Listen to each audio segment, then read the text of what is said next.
जिसकी जान गई है, जबकि घायलों को मुंबई के सेंट जॉर्ज अस्पताल में भर्ती कराया गया है। जिस वक्त हादसा हुआ उस वक्त बोट में 110 से ज्यादा लोग सवार थे। नेवी के मुताबिक जब नीलकमल फेरी पैसेंजर्स को लेकर एलिफेंटा की ओर जा रही थी, उसी वक्त समंदर में नेवी के एक स्पीड बोट के इंजन का ट्रायल चल रहा था। ट्रायल के दौरान नौसेना की स्पीड बोट ने कंट्रोल खो दिया और थोड़ी दूर पर मौजूद पैसेंजर फेरी नीलकमल से जा टकराई। इस टक्कर से पैसेंजर फेरी में छेद हो गया और पानी भरने लगा। नेवी ने कोस्ट गार्ड और मरीन पुलिस की मदद से तुरंत राहत बचाव का काम शुरू किया। रेस्क्यू ऑपरेशन में नौसेना के 4 helicopter, 11 naval craft, 1 coast guard की बोट और 3 मरीन पुलिस की बोट शामिल की गई। नेवी के जवानों ने 101 लोगों को सही सलामत रेस्क्यू कर लिया है। तस्वीरें कल शाम 4 बजे की हैं। आप देखिए, जब 110 यात्रियों से भरी हुई ये बोट जा रही थी, उसी दरमियान जब नौसेना की एक बोट ट्रायल पर थी, उसने अपना आपा खोया और जाके टकरा गई कोस्ट गार्ड में, और उसके बाद ये बोट में छेद हुआ और उसके बाद से ये पूरा हादसा घटित हुआ। हालांकि तुरंत रेस्क्यू ऑपरेशन चलाया गया, लेकिन फिर भी 13 लोगों की उसमें जान चली गई। हादसे में नेवी के 3 कर्मियों की भी जान गई है। समंदर में बोट डूबने से 13 लोगों की जान गई है। आप देखिए, सीधे तस्वीरें हम आपको मुंबई की दिखा रहे हैं। स्पीड बोट और नाव में टक्कर से ये मुंबई में बड़ा हादसा हुआ। पैसेंजर फेरी से स्पीड बोट के टकराने से यह हादसा हुआ और नाव में छेद हो गया। नेवी ने रेस्क्यू कर 99 लोगों की जान बचा ली, लेकिन हादसे में नेवी के 3 कर्मियों की भी जान चली गई। और इस हादसे पर मुख्यमंत्री देवेंद्र फडणवीस ने रात 8:25 पर विधानसभा में जानकारी देते हुए बताया कि रेस्क्यू किया गया लोगों को अस्पताल में भर्ती कराया गया है। राज्य सरकार सभी मृतकों के परिजनों को 5 लाख रुपए देगी। उन्होंने कहा कि पुलिस और नेवी मिलकर इस हादसे की जांच करेगी।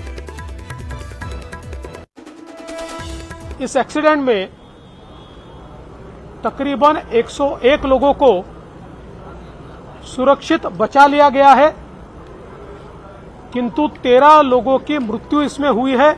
इन 13 लोगों में 10 सिविलियंस है और 3 नेवी के लोग हैं जिनकी मृत्यु हुई है।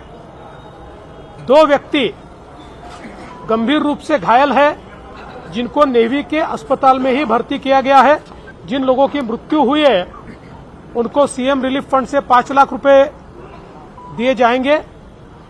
और ये जो पूरी घटना है, इस घटना की तफ्तीश ये पुलिस भी करेगी और नेवी भी करेगी। और चलिए अब आपको खबर गृह मंत्री अमित शाह से जुड़ी हुई बताते हैं, क्योंकि राज्यसभा में संविधान पर चर्चा के दौरान अमित शाह के अम्बेडकर को लेकर दिए गए बयान पर गुरुवार को कांग्रेस के आरोपों के बीच गृह मंत्री अमित शाह ने बीजेपी मुख्यालय में प्रेस कॉन्फ्रेंस की और कांग्रेस पर तथ्यों को तोड़ मरोड़ कर पेश करने का आरोप लगाया। उन्होंने कहा कि कांग्रेस ने जो झूठ फैलाया है उसको लेकर बीजेपी कानूनी विकल्प तलाश रही है। सुनिए जनाब, प्रेस कॉन्फ्रेंस के दरमियान गृह मंत्री अमित शाह ने क्या कुछ कहा। मैं उस पार्टी से आता हूं, उस संस्कृति से आता हूं जो स्वप्न में भी बाबा साहब के विचारों का या बाबा साहब के स्वयं का अपमान नहीं कर सकते। हम जानते हैं कि देश के संविधान को समावेशी बनाने में देश के पिछड़े वर्ग को, दलितों को, आदिवासियों को, गरीबों को और वंचितों को न्याय दिलाने के लिए और देश के लोकतंत्र की नींव को इतनी नीचे तक गहरी पहुंचाने में बाबा साहब का बहुत बड़ा योगदान है। पूरा देश बाबा साहब के प्रति कृतज्ञता व्यक्त करता है। कम से कम हम तो ऐसा नहीं कर सकते जिससे बाबा साहब का अपमान हो पाए। खड़गे जी मेरा इस्तीफा मांग रहे हैं, इनको आनंद होता है तो शायद मैं दे भी दूं, मगर इससे इनकी समस्या का अंत नहीं है। अभी 15 साल तक कम से कम उनको वही जगह पे बैठना है जहां वो बैठे हैं। खड़गे साहब, मेरे इस्तीफे से आपकी दाल नहीं गलने वाली है। तो उधर बीजेपी नेता अमित मालवीय ने राहुल गांधी का एक वीडियो सोशल मीडिया एक्स पर शेयर किया। अमित मालवीय ने राहुल पर अंबेडकर के अपमान का आरोप लगाया।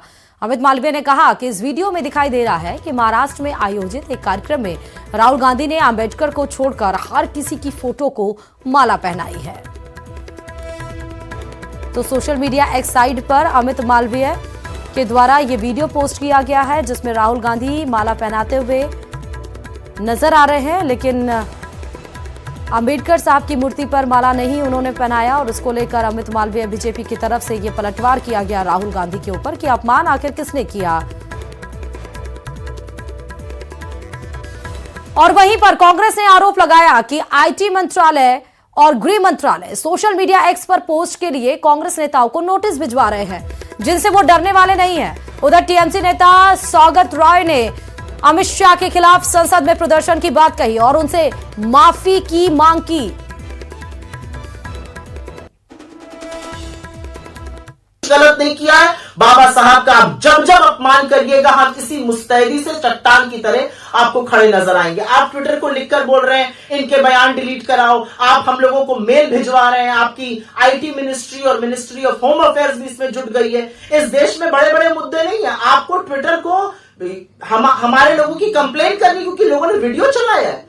जो आपने बोला हमने वो चलाया। आपको इस देश के सामने आकर माफी मांगकर अपना पद छोड़ना चाहिए। डेमोन्स्ट्रेशन करेंगे पार्लियामेंट के अंदर। अमित शाह जो डॉक्टर अंबेडकर पर टिप्पणी किया, उसे वो माफी नहीं मांगने से हम प्रदर्शन करते ही रहेंगे। तो चलिए सूत्रों के हवाले से खबर आपको बता रहे हैं, जहां पर कांग्रेस के लोकसभा और राज्यसभा के सांसद बाबा साहेब आंबेडकर के मुद्दे पर गृह मंत्री के बयान के खिलाफ संसद से विजय चौक तक प्रदर्शन मार्च कर सकते हैं। विपक्ष के दूसरे दलों को भी इस मार्च में शामिल करने की बातचीत हो रही है। आज सुबह 9:30 बजे कांग्रेस के लोकसभा सांसदों की संसद भवन में बैठक है, जिसकी अध्यक्षता राहुल गांधी करेंगे और इस बैठक में आंबेडकर मुद्दे पर रणनीति बन सकती है। बताया यह भी जा रहा है कि संसद में सुबह करीब 10:30 बजे कांग्रेस प्रदर्शन करेगी।